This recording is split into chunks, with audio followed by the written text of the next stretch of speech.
पुणे शहरातील बहुतांश भागात गुरुवारी पाणी पुरवठा असणार बंद। पर्वतीय जलशुद्धीकरण केंद्रात विद्युत आणि स्थापत्य विषयक कामं केली जाणार असं असल्यानं पाणी पुरवठा राहणार बंद। दिवाळी आणि छठपूजेसाठी पुण्याहून जाणाऱ्या विशेष गाड्यांच्या 1000हून अधिक फेऱ्या होणार। रेल्वे आरक्षण फुल झाल्यानं रेल्वे प्रशासनाचा हा निर्णय। पुणे मेट्रोने रविवारी प्रवासी संख्येतील महत्त्वाचा टप्पा पार केला। मार्च 2022 पासून आतापर्यंत सुमारे 10 कोटी पुणेकरांनी मेट्रोने प्रवास केल्याची माहिती।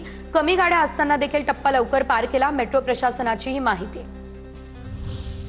पुण्यात नातेवाईकांना वारंवार केलेल्या लैंगिक अत्याचारामुळे 13 वर्षीय मुलीला HIV ची लागण। आजारपणामुळे ससूनमध्ये उपचारासाठी गेल्यानंतर समोर आली धक्कादायक माहिती। नातेवाईकावरती समर्थनगर पोलीस ठाण्यामध्ये गुन्हा दाखल।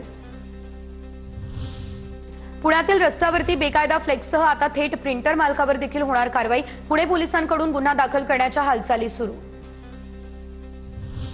पुणे मेट्रोचा विस्तार विमानतळ आणि कोंढवा येवलेवाडी या परिसरापर्यंत होणार। मेट्रोकडून सविस्तर प्रकल्प अहवाल तयार करण्यासाठी निविदा मागवण्यात आल्या, तर या मार्गामुळे पुणेकरांचा प्रवास सोपा आणि जलद होणार। सात्यकी सावरकर यांचा न्यायालयामध्ये अर्ज। स्वातंत्र्यवीर सावरकर यांची बदनामी केल्या प्रकरणात राहुल गांधी यांना न्यायालयामध्ये वैयक्तिक हजर राहून स्पष्टीकरण देण्याचा आदेश देण्याची या अर्जातून मागणी। बंडू खांदवेंसह 14 जणांविरोधात गुन्हा दाखल, तर लोहगावमधील आमदार बापू पठारे मारहाण प्रकरणामध्ये बंडू खांदवे यांच्यासह 14 जणांवर गुन्हा। विमानतळ पोलीस ठाण्यामध्ये गुन्हा दाखल, तर बंडू खांदवे अजित पवार यांच्या राष्ट्रवादीचा कार्यकर्ता। पुण्यातील श्रीमंत दगडूशेठ गणपती ट्रस्टकडून पूरग्रस्तांना 1,25,00,000ची मदत। आज मुख्यमंत्री देवेंद्र फडणवीस यांना चेक करणार सुपूर्द।